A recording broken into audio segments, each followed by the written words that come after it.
নমস্কার বন্ধুরা, আজকে তোমাদের সাথে একটা আলাদাই টিউটোরিয়াল শেয়ার করব। গতকাল আমার ডান্সের প্রোগ্রাম ছিল আর সেখানে থিম রেখেছিলাম রুদ্রাণী। তোমরা নিশ্চয়ই বুঝতে পারছো নামটা শুনে যে কি হতে চলেছে। হ্যাঁ, তোমরা ঠিক ধরেছ, আমি এখানে মা কালীর রূপটা তুলে ধরেছিলাম। আর আমার ডান্স স্কুল রয়েছে যার নাম নৃত্যাঙ্গন। কাল কোলাহল কার্নিভাল 2025-এ আমরা নৃত্যাঙ্গন পরিবার উপস্থিত ছিলাম অর্ণবের আমন্ত্রণে। বিষয়টা দেখতে সোজা মনে হলেও খুব একটা কিন্তু সহজ ছিল না। আমি এই ফার্স্ট টাইম এই রকম থিম চুজ করেছিলাম আর আমি মা কালীর ভূমিকায় ছিলাম। খুব টেনশনে ছিলাম যে কিভাবে কি করব না করব, কেমনভাবে মেকআপ করব। বাট আমি তো কোনো কিছুতেই কোনো দিন ভয় পাইনি, তাই নিজেই লেগে পড়লাম মেকআপে। সেই দুপুর 3টে থেকে মেকআপে বসেছিলাম। ফার্স্টে আমি মুখের মেকআপটা করে নিয়েছিলাম। খুব চাপে ছিলাম যে কীরকম লুক আসবে না আসবে, কেমন লাগবে, ঠিকভাবে করতে পারবো কি না। যাই হোক, চেষ্টা করেছি। জানি না কেমন আসবে লুকটা, তখনও বিষয়টা কিন্তু বুঝতে পারছিলাম না। সবথেকে বড় ব্যাপার এইটা আমার কাছে খুব চ্যালেঞ্জের একটা বিষয় ছিল যে নিজে মেকআপ আর্টিস্ট না হয়েও আমাকে কিন্তু এই লুকটা আনতেই হবে, এই কালির লুকটা করতেই হবে।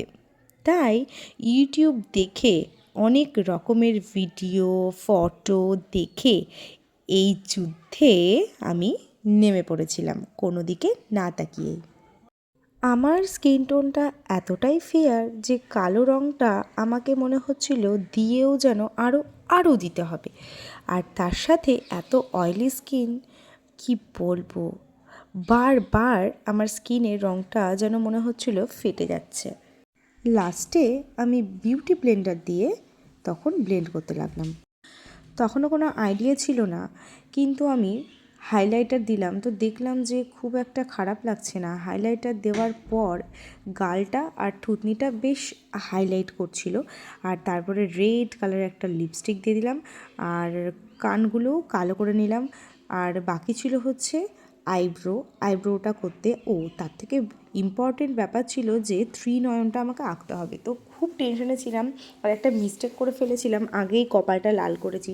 তো ভাবছিলাম যে কি করে 3 নয়নটা করব। তো তারপরে দেখলাম যে একটা ব্যাপার করা যেতে পারে, তার আগে আইব্রোটা করে নিয়েছিলাম। দেন আমি হোয়াইট কালারের ফেব্রিক দিয়ে ভেতরটা হোয়াইট করে নিয়ে তারপরে আমি ব্ল্যাক ফেব্রিক দিয়ে আইবলটা করে নিয়েছিলাম।